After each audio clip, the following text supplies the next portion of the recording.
Good morning, good afternoon, good evening, good night. Welcome to Haunted Pill Philosophy, where we are interviewing IJ Makan, where we discuss the problem of evil and how it actually points to God somehow.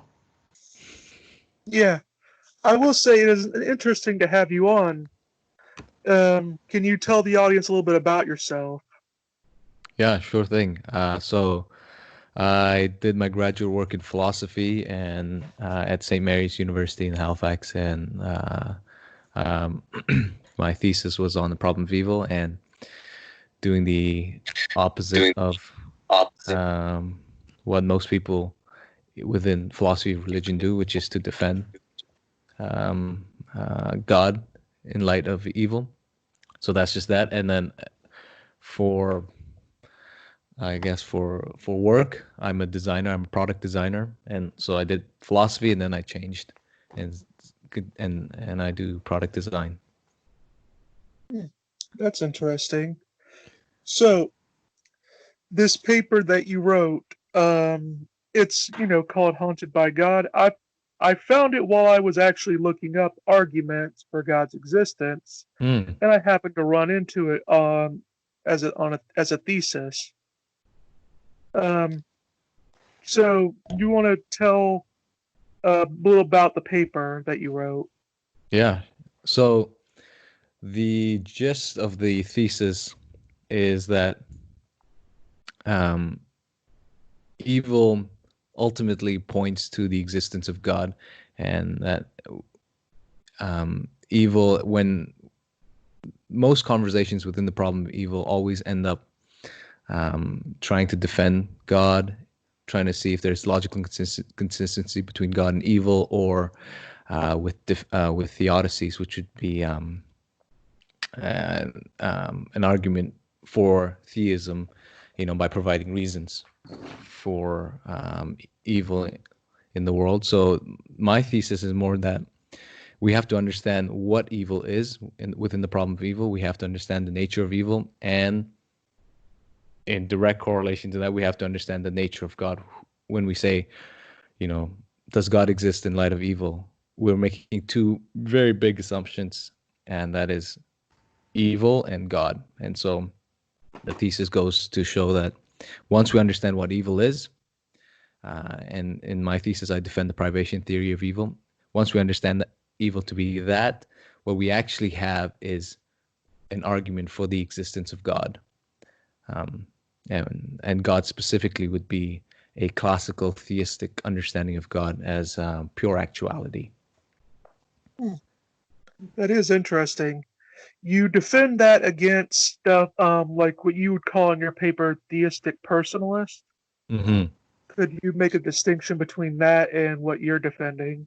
Yeah, the theistic, it, yeah, the theistic personalism is, it's kind of interesting because um, I would say the majority of theists within at least philosophy, academic philosophy, currently are um, are theistic personalists. And theistic personalist is a term that Brian Davies, a philosopher down in the States, came up with. And um, the definition that I go with, and following Brian Davis, is any um, any person that believes God to be a person, a personal agent, or a being, or a spirit that is non-embodied and that is all powerful, all good, and has all the perfection and has existence necessarily. So that is theistic personalism, and so that in contrast with classical theism or theistic classicalism would be that God is pure actuality. God is not a being among beings. God is not a person, or God is not a spirit that is non-embodied. God is simply that thing, if I can use that word, that thing that exists by its very essence, in that God's essence is identical to its existence. So you have these very distinct concepts of God.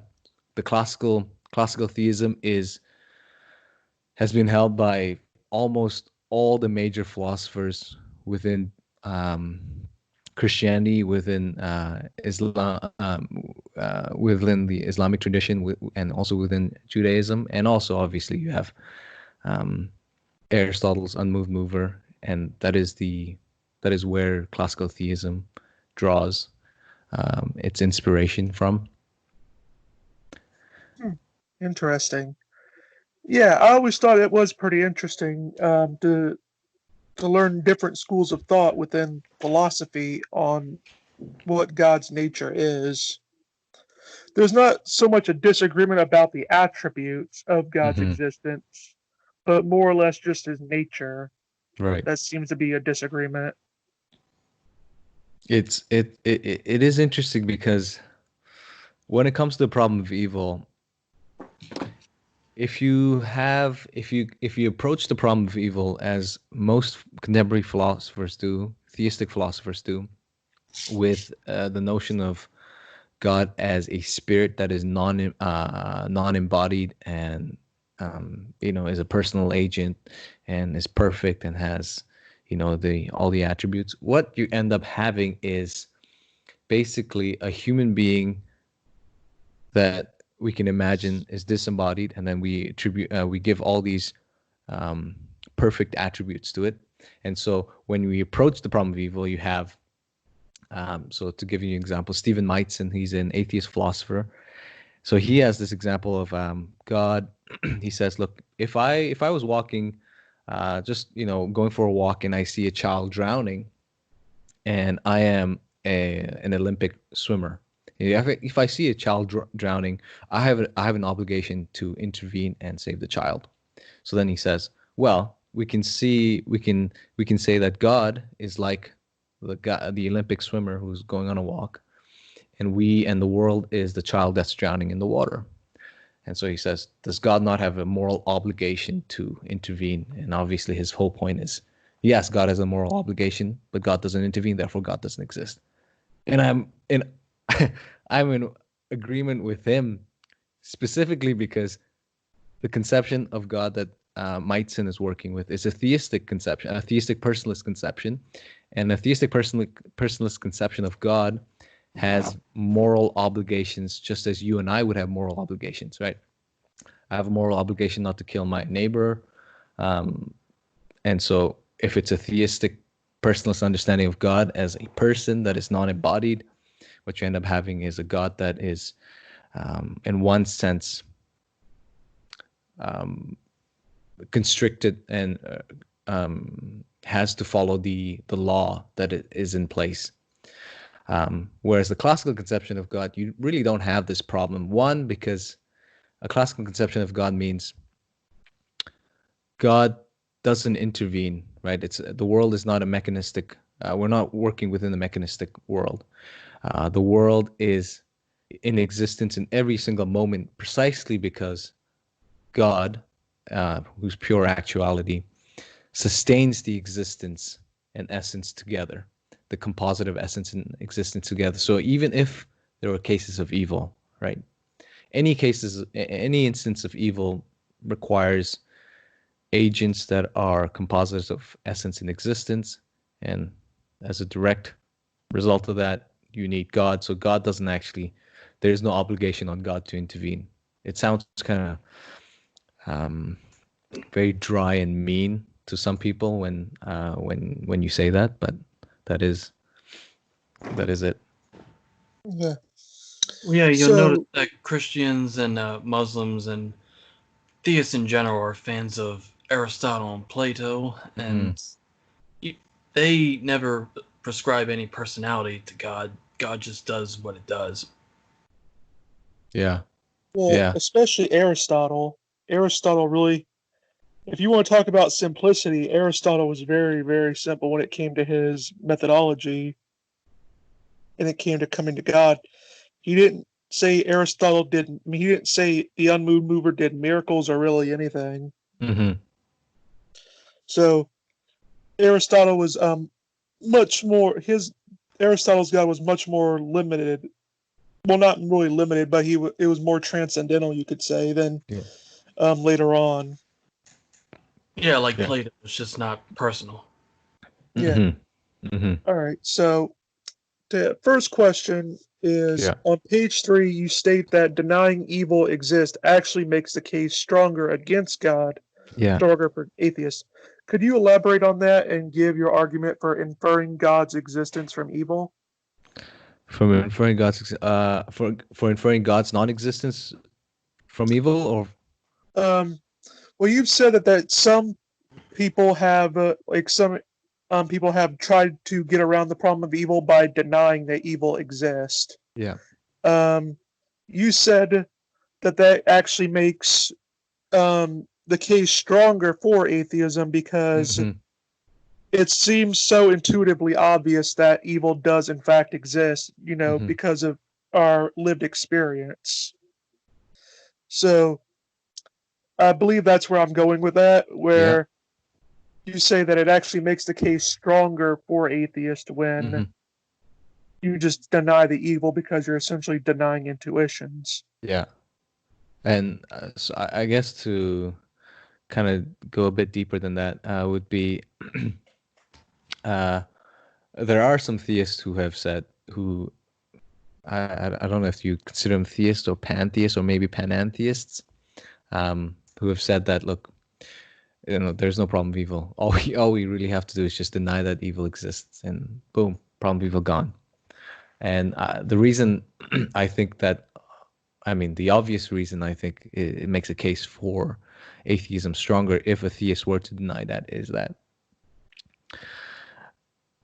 like you said, evil is very apparent, right? We've experienced, everyone's in one way or another has experienced evil, and so to deny this very real um, experience in real the reality of evil kind of undermines one's epistemology would be the first thing, undermines their epistemology, and even undermines the metaphysics in such that, if you're denying something as obvious as evil, then why would we think that there are other why would we think that your general understanding of the world is correct? And so for that reason, I think denying the existence of evil as as a way to defend, as a way to get around the problem of evil is a terrible idea, in my opinion. I think one could say that the problem of evil itself is actually more of a properly basic belief. Mm, It's something that we sort of we it's something like we can't really prove, and like if we're going mathematical, but we're still rational nonetheless to hold it. Sort of like the belief in the external world. mm-hmm, We mm-hmm, can't necessarily prove that the external world exists, but our lived experience confirms that it does in fact exist. right. Some philosophers have equated that sort of with evil, Mm-hmm, where yeah. so I think that does sort of make that little case harder for theists, I believe, to deny. Um, a second one is you note that J.L. Mackie had said that if the privation of theory of evil is granted, the problem of evil doesn't arise. Yeah. You say this as any evil is dependent on God at every moment because evil requires actual existing things, and actual existing things derive their existence from God. I know you went into this a little bit beforehand, but would Mm-hmm, you care to go in more yeah, in yeah. case audience may be wondering? Yeah, sure. So J.L. Mackie, um, it was just it was a brief, like a passing comment that he made where he said, "Oh, look, if someone holds the privation theory of evil, then there's no real problem of evil for them." But he then goes on later to explain what he thinks a privation theory of evil is. But and in the thesis, I note that he does make a mistake when he's trying to unpack the privation theory of evil, and he views it as a negation per se view, which would be so. I guess to clarify what I mean by privation theory before going deeper is privation theory of evil states that evil is that which evil is anything that is lacking. Um, the evil is anything proper that is lacking in the nature. So, you know, for example, let's say I'm blind. Blindness is evil because the ability to see is something innate in me as a human being, and so the privation theory states that look, evil is anything that is lacking, any good that is lacking that ought to be there. Whereas the negation theory of evil just simply states that evil is anything that is lacking, full stop. So, you and I, all three of us, we can't, we can run, we can walk. Hopefully, we can run, we can walk, we can jump, but we can't fly. Whereas on the negation theory of evil, the fact that we aren't able to fly would be evil because flying is obviously way better than being able to run.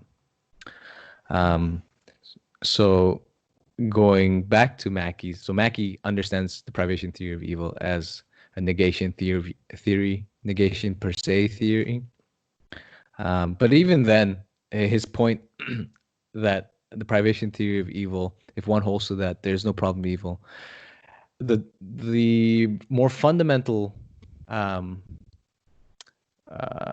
argument for that is, so with any evil, right? Any real evil that we're talking about, there are two things there's one main thing required for there to be evil in the world. And that is simply you need an X that is in existence. An X can be any natural kind, so it can be an animal, tree, human beings, and generally human beings are what we are referring to when we're talking about the problem of evil, and now animal suffering, of course. So evil, because evil requires these agents, these X's, right, that for there to be evil in the world, what ends up happening is you have to first understand what evil is, which I think is best understood within the privation theory of evil. And then as a result of that, you then are able to deduce from that evil requires these X's in reality for there to be real evils in the world. And from there, what ends up happening is when we actually analyze these X's in the world, these natural kinds, you find that these X's have their essence and their existence distinct features, as real distinct features.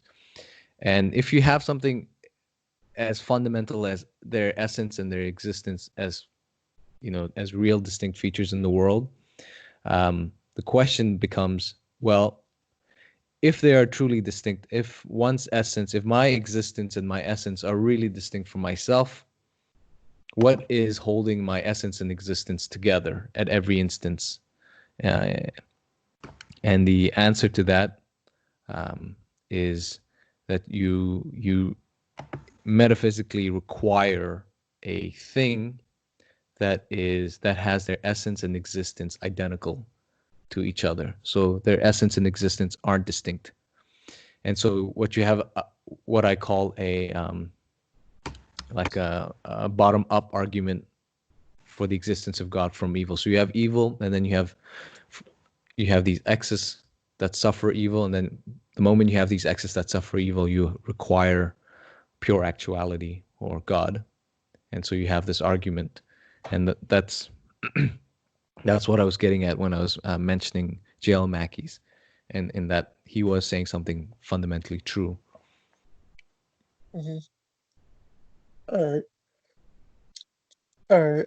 Do you have anything to add, Codes or Carlos? Who are they? Who are what? Who are they? Say something, man.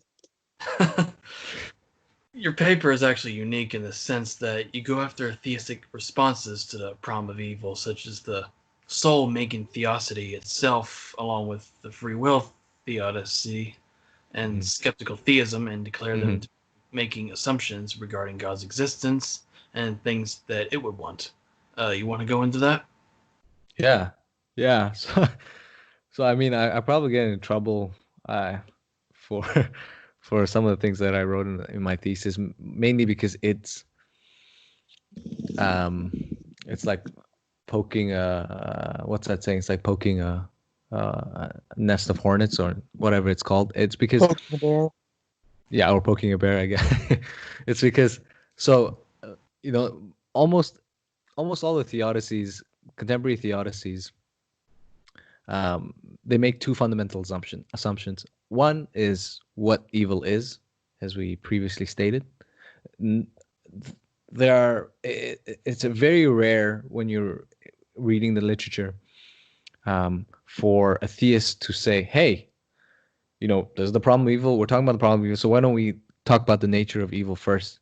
Nobody ever says. They kind of jump straight into it, and they have their reasons for that. And the second is they assume God. They assume what God is, and the other assumption is there are actually quite a lot of theological baggage that is brought in through these theodicies. Um, and I've always found theodicies to be unsatisfactory, even as a theist, precisely because a theodicy is an argument for the truth of theism by providing reasons for evil in the world that God's created, right? That's what a theodicy is. Um, Oh, you mean it's not a poem by Homer? I wish it was. Mhm. Um, the problem is with theodicies, if you're an atheist, right? If I'm an atheist and someone provides a theodicy, the truth of, someone tries to defend the truth of theism by providing reasons for evil in a world that's created by God. Well, there are two things there's the one main thing that I'm denying, that the existence of God. So even if you provided reasons, I'll be like, oh, great. Doesn't do anything, right? I already deny a fundamental part of the argument. And so some of the theodicies, um, Carlos, which is not your real name, uh, mentioned where was the soul making theodicy, right? The soul making theodicy by John Hake. John Hake argued that, look, we can understand evil in this way, that uh, there are evils in the world because we are imperfect creatures. We are created in a state of imperfection. It is through pain and suffering that we build our character, our virtues, and through that, God brings us into union with Him. So that's a soul making in a nut in a shell. That's the soul making theodicy. The free will theodicies, the free will defense, whichever, um, is argues that, look, um, either one, evil and God are logically consistent. You can hold the existence of God and the existence of evil together, and it's not incompatible. But the free will theodicy specifically argues that, you know, God created humans such that He wanted them to have freedom, and that requires a libertarian freedom. Usually, it's a libertarian freedom, which is the ability to do X and not X, and not be influenced externally or internally by anything. So all your decisions are made, I guess, in the spur of a moment. And so with that kind of theodicy, the free will theodicy, you have this problem where uh, you make assumptions about God and free will. So one would be, well, why would we even think that God would create a world such that there are libertarian free creatures agents out there? That's one assumption that's made. A second one is, well, why do we why think that God is all powerful? There's no argument for that. There's no, and I know for a fact that people who defend the excuse me, free will theodicies, when you bring this up, will say, well, that's beside the point. But it's not really beside the point, because we are talking about evil and God. And with the soul making theodicy, I don't think it works, because first of all, we know from just living that pain and suffering is character building. You can always take any sort of suffering that we go through as character building. You know, so the soul making theodicy, you don't really need God in the soul making theodicy. So it and ends up being not helpful at all within the discussions of the problem of evil, because you all we really have to say with the soul making theodicy is, oh yes, there's evil in the world. It's character building. You don't need to defend God at all, or you don't even need to bring God in.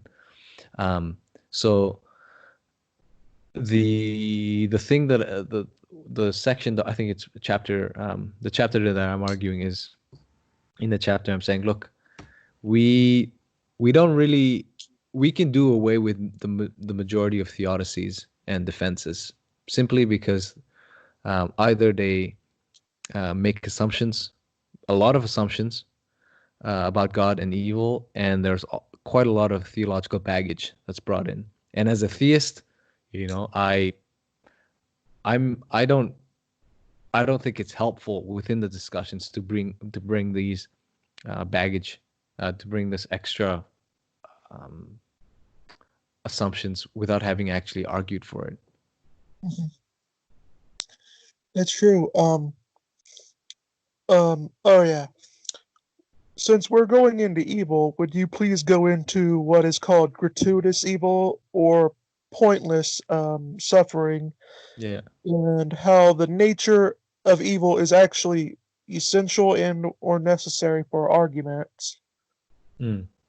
Mm. Yeah. So the gratuitous evil within the problem of evil was brought in by William Rowe, um, and his example of gratuitous evil was, um, imagine there's a fawn badly burnt in the forest fire, um, but it doesn't die, and it suffers for it suffers for a whole week until it until until it's until it's until it's burned, and its pain relieves of its until until death relieves the fawn of its pain and suffering, right? So William Rowe asks, is this not a case where we would say this is gratuitous evil, and gratuitous evils are evils, at least within William Rowe's argument, evils that have no reason or that can be avoided at no extra cost to God. So, the fawn, for the fawn that's badly burnt in the forest, William Rowe says, look, God could have easily either put it out of its misery, like that, or not even put the fawn in the forest fire in the first place. So this is a case of gratuitous evils because, one, God could have easily removed it, and two, there seems to be no good reason for the fawn to suffer. And within discussions, the gratuitous evil tends to get a lot of attention because it seems to point to something something deep about evil, that the majority, it seems like the majority of things we would consider evils are gratuitous in some sense. Um, there are evils of people suffering uh, from, I don't know, someone's running back home from school and breaks their leg, and then stuck in the rain, nothing happens, gets an infection trying to get back home, and then eventually dies in a week. That just seems like gratuitous evils, and so it seems to point to that sort of thinking where we could say, oh, the majority of evils in the world are gratuitous, so why are there evils in the world? And I think um, with with that, the important thing ends up being, okay, well, we're everyone's agreeing that this is gratuitous evils, but really, we can all agree on what gratuitous is, but can we agree on what evil is? Right? What is it about the fawn that's suffering, that's badly burned in the forest? What is it about that that's evil? And that's something that's not argued for, right? And often the arguments, often the arguments for evil, arguments for evil and against God would go. I am semi. This might not be logically tight, but it's something along the lines of what I have down in my thesis. It would be like, evils are unwanted, we humans would do everything we can to rid the world of evil, but God is all powerful, all good, all knowing. Therefore, if um, if God wants, God could God could rid the world of evils in the world, but there are evils, therefore God doesn't exist. Right? That's the general gist of most problem of evil arguments against God. But and with William Rowe's argument, it's the addition of gratuitous in front of the evils, right? So gratuitous evils are unwanted. We humans would do everything we can possibly do to rid the world of gratuitous evils, and God is all powerful, all knowing, blah blah blah. Therefore, if God exists, then He would rid the world of gratuitous evils in the world. But there are gratuitous evils in the world, like the fawn that's badly burned. Therefore, God doesn't exist. The problem, at least in my thinking of this, is again the lack of argument for the nature of evil. So we could, and I do this in the thesis, we could replace evils with holes, just like holes in general, like my sock hole, the hole in my socks, the hole in the donut, the hole in the wall. We could just replace it, evils, with that. So we could say something like gratuitous holes are unwanted, right? We humans would do everything we can to rid the world of gratuitous holes. God is all powerful, all knowing, all loving. Therefore, if God exists, then God would rid the world of gratuitous holes. But gratuitous holes exist, therefore God doesn't exist. I mean, that to me is um, very similar to the argument against the existence of God from evil. And obviously, the problem should be obvious immediately with the holes, with the gratuitous holes, because we to really see the argument from hole works, you'd have to check it against reality, right? You have to see if holes are actually the kinds of things that would work again as arguments against the existence of God. And I don't think it works. And the same is the case with evil. In my thinking. Mhm. That's very interesting. Um, yeah, so on to the next question here is that you've already went into say how, it's evil for, to, let's say, for you to be blind because it's innate for you to be able to see. Mm-hmm.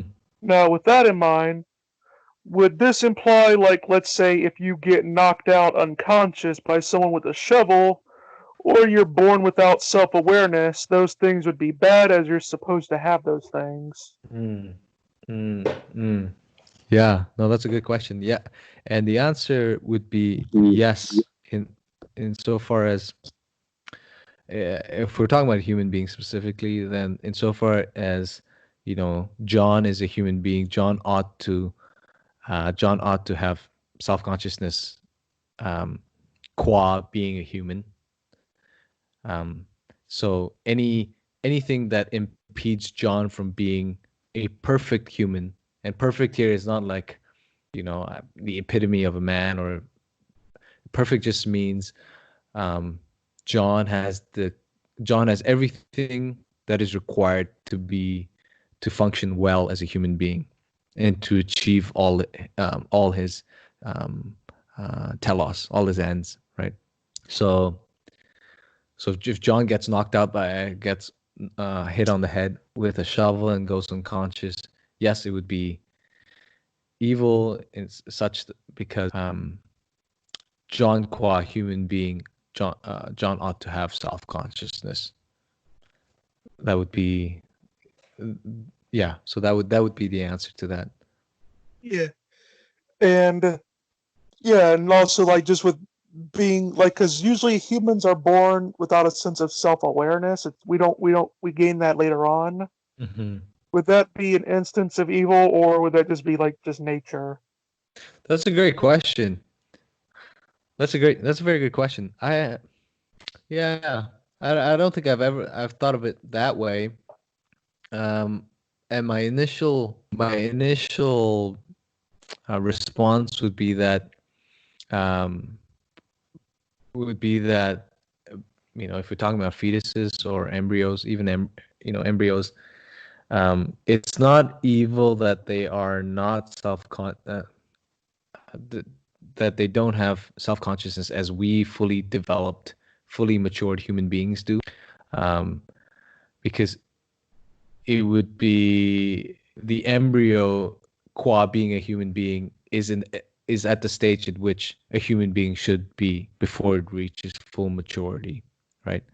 And so, but if I weren't to hold that view, if I were not to hold that view, then I would have a problem with. I would probably say that any human being that's not fully mature is an instance of evil because they're not fully matured. But human beings, qua human beings, have to go through a process wherein they grow from, embryo to fetus to baby to child to teenager to adult. So it wouldn't be evil. I mean, that would be my initial response. Hmm. That's interesting. Um, you've been quiet for a little while, Carlos. What do you got to say? Who's Carlos? Speak, man. Would you like to discuss the objections you've gotten for the privation theory and the problems with the objections? Like the ones you list in your papers were the negation view, the instinctive objection, and positive views. Yeah. So the negation. So the main argument for the main argument against the privation theory comes from um, pain instances, right? So let's take, say you're hammering a nail into the wall and then you accidentally whack your thumb, and then it's throbbing with pain, and we would say, oh, that's evil. X is, Mr. Brass is suffering evil right now because he whacked his finger, and so the the opponents of the privation theory say, look, here's an instance wherein we say something's evil, but it's obviously not a privation because the throbbing pain is not a lacking of feeling, a sensation. It's actually a positive instance.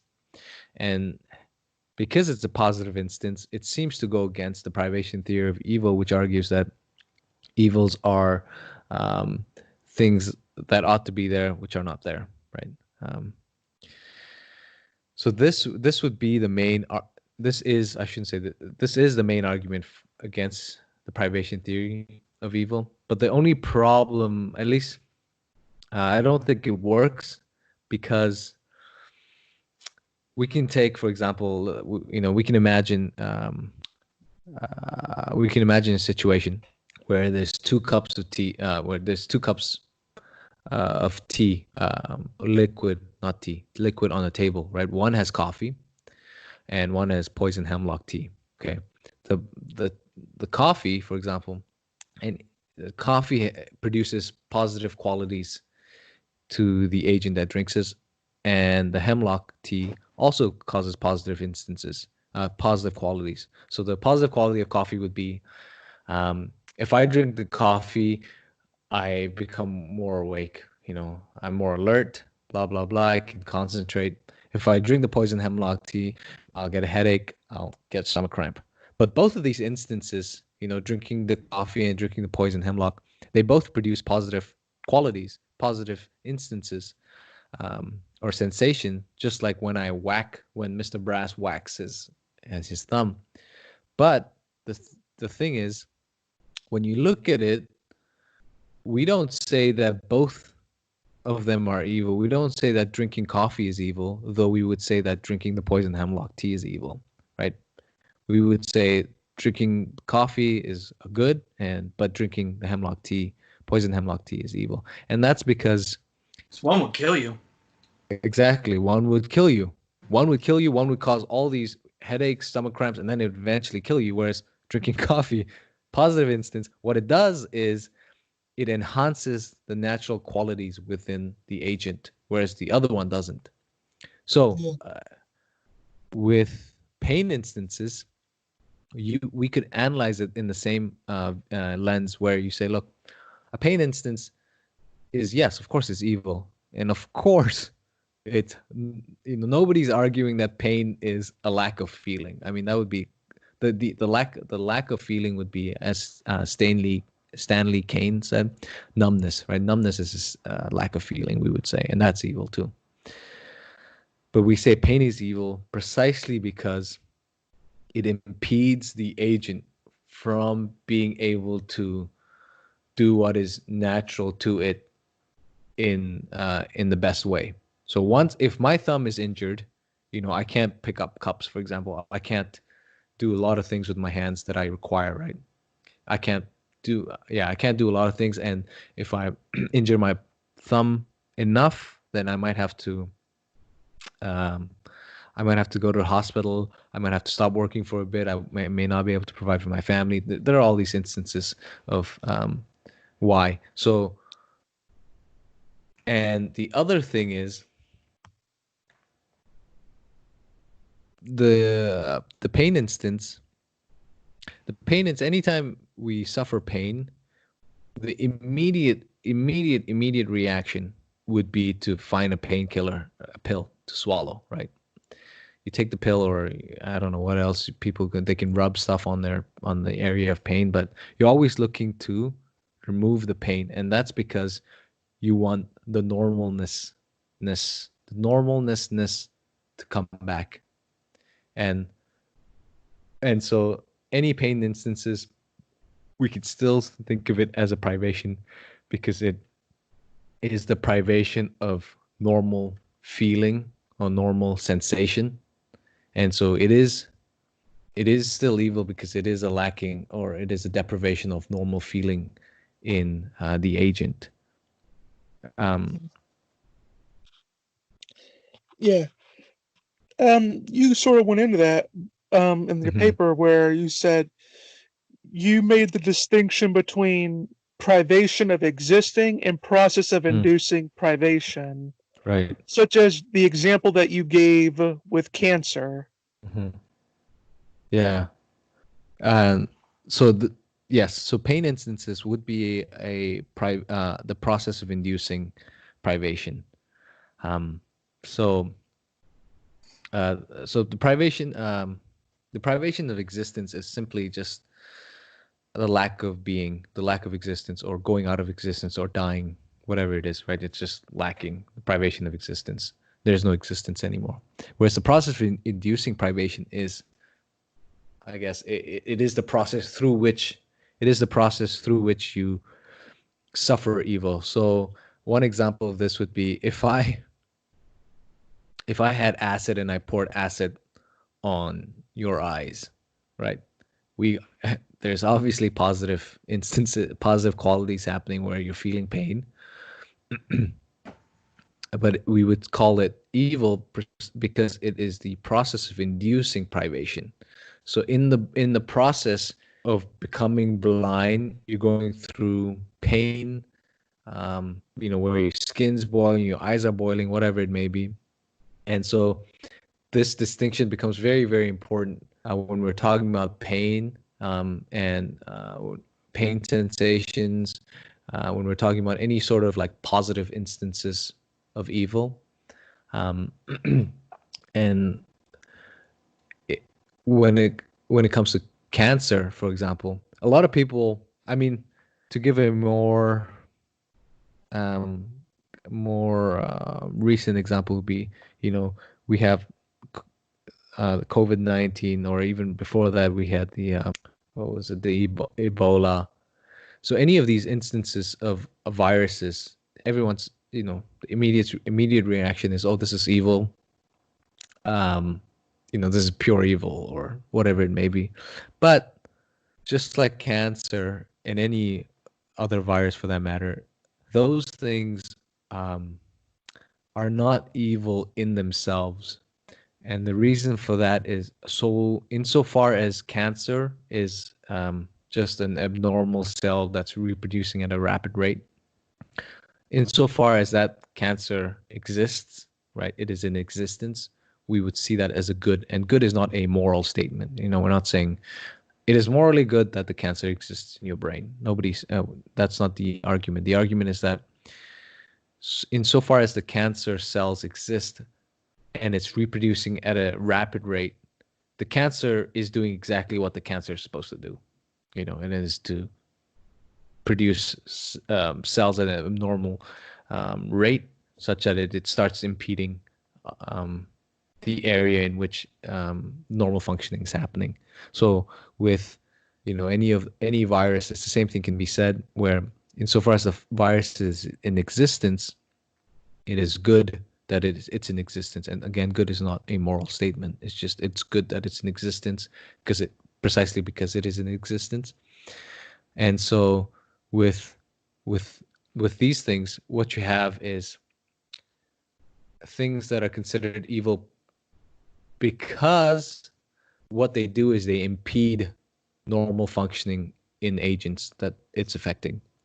So the cancer, if you have cancer in your brain, then it obviously impedes normal brain functioning. It impedes you from functioning well as a human being. And with COVID-19, it affects your lungs and it affects your heart. And so with these instances, they're evil precisely because they're in the process of inducing privation on the agent that's suffering it. Does that answer the question? Yeah. This next question I want you to ask, Carlos. Who's Carlos? Dude, if you keep on, I'm gonna come up to your house and stick my foot up your ass. Care to talk about the distinction between privation of existing and We went into that. all It's right. 8. How would you fit this view with Yahweh commanding people to do things like it does with the Canaanites? Wouldn't it be doing evil, or at least indirect evil, by wiping them from existence? Yeah. Man, whoever wrote these questions, they're writing good questions. Yep, thanks. Yeah, I get. So it would be similar to Atheists love that shit.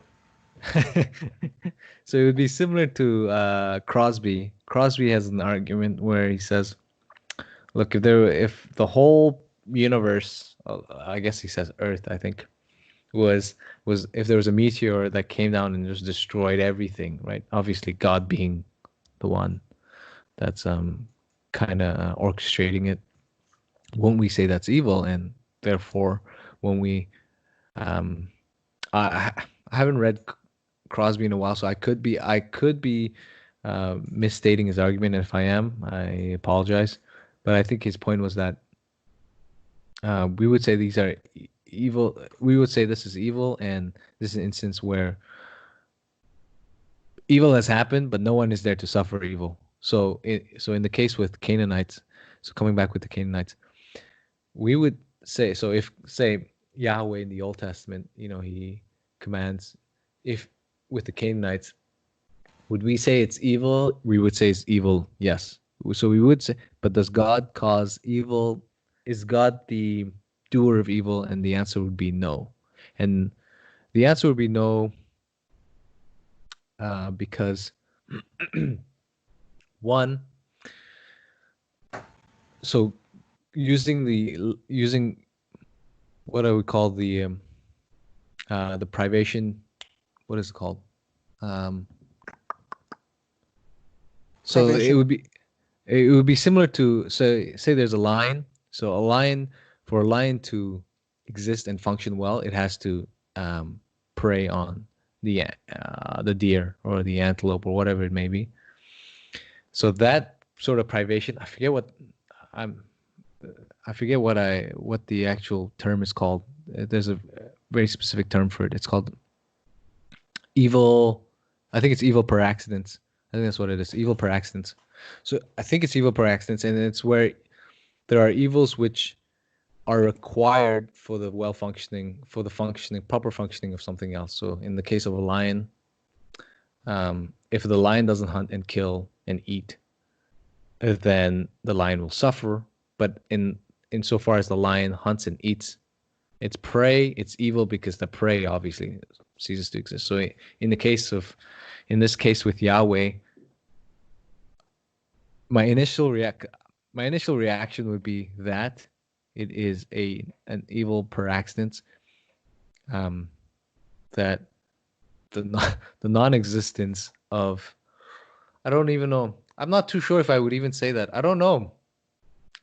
What I initially wanted to say was that it is evil per accident because the Canaanites were evil. They were doing bad things, and them not existing was better. But I don't think I would say that. I would have to think about it. I don't know what I would say. That's interesting. Because All right. that argument is just about the only tool new atheists have when you deal with all their objections. Like, why does God let bad things happen to children? Because that's ultimately all they have. Yeah. Mhm. It- Yeah. Mhm. What were you saying? This would be the last question, which It appears that you appeal to a tenseless theory of time, or B theory of time, where Yeah. time is arranged relative to one another when you go into essentially ordered causal series. Was that intentional, and do you hold to that theory? Again, it's a great question. I would so personally right now, in I would hold to an A theory of time, Mhm. and so and I wouldn't hold to a B theory of time, mainly because the A theory of time seems to do a sufficient job in explaining. So more specifically, I think I would be a presentist, as opposed to as opposed to holding to growing block theory of time, or the moving spotlight theory. Um, and so the the the the part about the essentially ordered causal series, I'm not too sure if it does support a B theory of time, only because an essentially ordered causal series, it only states that uh, agents within the causal series, right, um, are wholly dependent on the first mover, the first cause, and the first not necessarily being the first in line, The prime but mover. first, yeah, the prime mover. And so I don't know. I don't know if I don't know if an essentially ordered causal series does support that, and I would be curious to know why you think it does support a B theory of time. Because more when you went into the whole any moment of time, like Yeah. you gave the example of the swing, Yes. where you would say in that example it was the Earth Mm-hmm. that was would be the first cause that's bestowing the causal relations onto the swing set that the girl is swinging in. I would say that would it sounds familiar to the B theory of time in the sense that Okay. on the B theory of time, it's been like by Curtis McCaff, and when he did this whole, he went into defending the Kalam on the B theory, Mm. where he ordered that even using the B theory of time, there still has to be a beginning of the universe Okay. because there would still be, because you said it's not concerned with there being, like you said, your argument could work even if there was a past eternal universe. That's right. And and you said like what matters is that at this specific moment, Yeah. like that if it's in this specific moment where it's bestowing a causal power, that causal power would have to come outside the system, which is Yeah. God. Mm-hmm. And I was saying that works with the B theory because a B theory sort of indexes time, Oh, like okay. relative to each other. For example, my birthday is August 11th, 1995. Uh-huh. So On a B theory, it would say, we'd have 3 times: August 10th, August Uh-huh. 11th, and August 12th.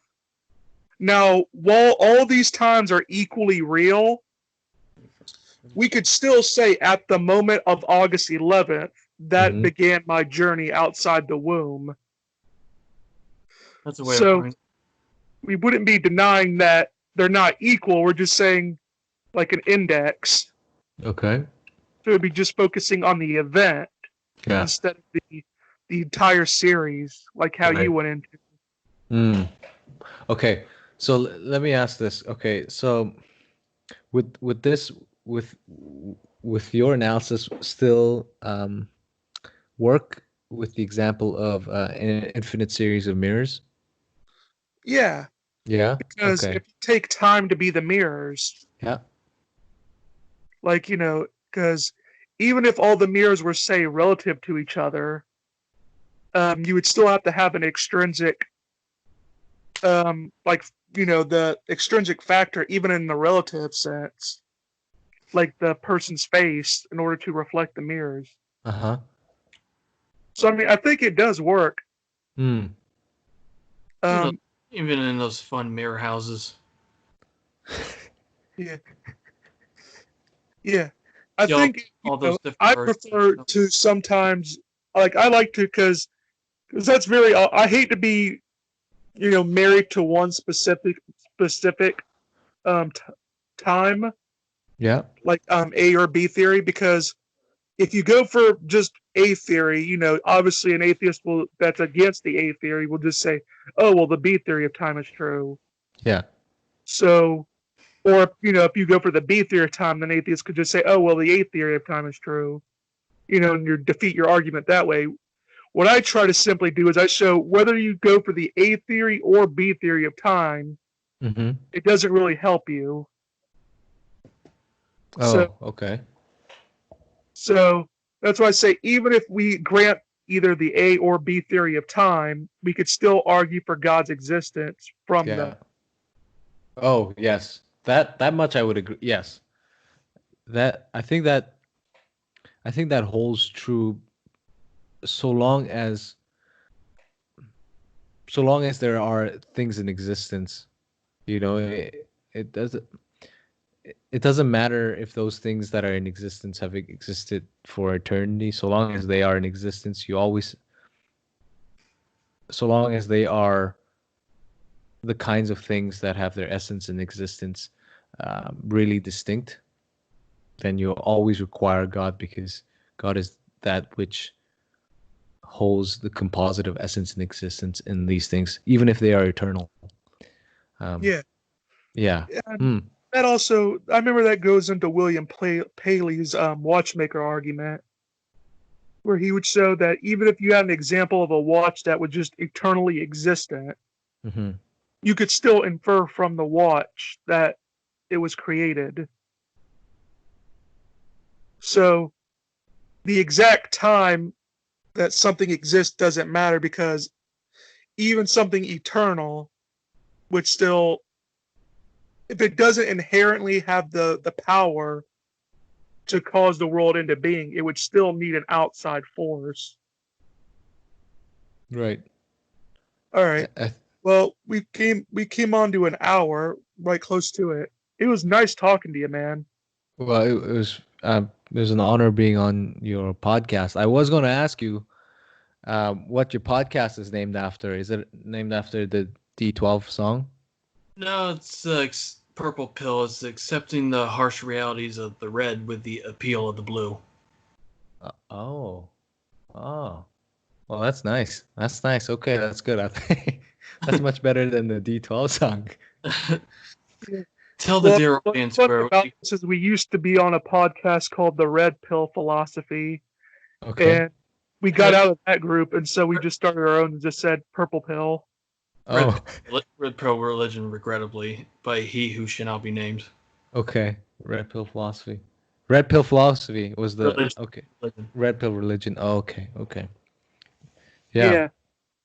More of a So dark stain on our history, but yeah, at the yeah. time it was needed. All right. So since we came up on the hour mark, would you like to give the audience a little bit last more details about you, where they could find you, and what you're doing?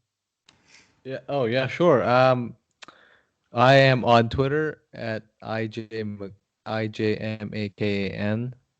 Um, I use Twitter. I'm not very good at using Twitter. I just generally retweet stuff and then make like random comments, quote retweets. I guess that's what it's called. And um, I have a podcast, and you can find the podcast at, or you can go to the website. It's Kazingram, KAZINGRAM.com. And there, it's very similar to what you guys do. Have a lot of interesting guests. And yeah, that's it. All right. All right. Be sure to share, like, and subscribe, and see you next time. Yeah, thank you so much, guys. No problem, man.